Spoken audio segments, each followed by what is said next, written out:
Okay, critical race theory. I just want to be clear, I'm gonna go to the end real quick, because I know that that was brought up. Critical race theory, is that typically taught K through 12, yes or no? No. Okay, all right, so we can stop with the nonsense because K through 12 was not teaching critical race theory, at least in this country. I can't talk about what happens in other countries, but in our country, K through 12 is not learning critical race theory, just for those that are unfamiliar. In addition to that, we just heard about AFT and what they're advocating for. And I know that there was a comment that you made as relates to discipline, and how that's something AFT should be advocating for so that teachers can be safer. Is that correct? Am I characterizing what you said correctly? I believe that both the NEA and the AFT should endorse policies that keep educators safe. Yeah. Okay. Let me ask you a quick question. Actually, I would like for all three of you to answer this question. It's just a yes or no. We'll start at this end. When you were growing up and going through school, did you ever have to go through an active shooter drill? Yes or no? No. No. No. Oh, okay. All right. So can we agree that guns being kept out of schools may be one of those things that could keep not only teachers safe, but also students safe? Yes or no? Yes. Yes. Yes. Okay, thank you. So I do want to touch on a few things that Ms. Ocasio-Cortez talked about, because I don't really know the breadth of your understanding or experiences, but to give a little clarity to the district that I come from, 20% of my district live at or below poverty. And I do come from an urban district. I do have a majority minority district. I know that we've talked about DEI and diversity.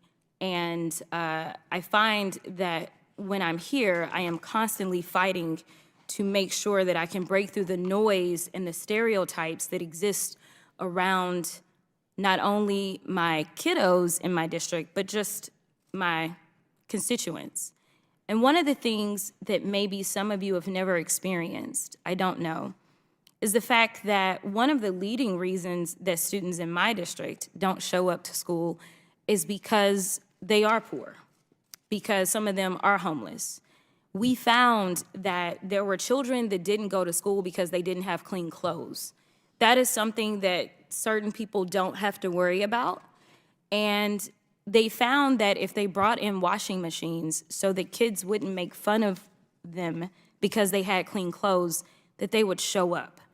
These are things that maybe in a more affluent district, they may not need money for. So while one of my colleagues talked about how much investment has to go into some of these school districts in the inner city, I do want to make it clear that there are different obstacles that my kiddos deal with. In addition to the fact that I practiced criminal defense work prior to coming into the legislative realm. And in my district, I have the highest incarcerated zip codes in the entire state. What that means is that sometimes I have children that go home and they don't have parents to go home to. Or if they are going home to parents, their parents may be involved in things that aren't necessarily the best things for kids to be around. And so, as it's already been stated, sometimes the safest space is at school for some of these children. And what is so annoying to me is that we debate whether or not we will invest in our futures. As far as I'm concerned, there is no better investment than in our children. Because if we are going to make sure that this country continues on, it's not going to start by investing in people that look like me or of my age. It starts with making sure that there's a foundation. And I just want to say that I am thankful for those teachers that decided to go in, even when they were under-resourced, even given of their own resources, to make it happen. I lost teachers in my district during the pandemic because they literally risked their lives in the midst of a pandemic to show up because they love those kids that much. Because I can tell you, the pay is not there. Teachers aren't getting rich. Maybe professors, but not teachers.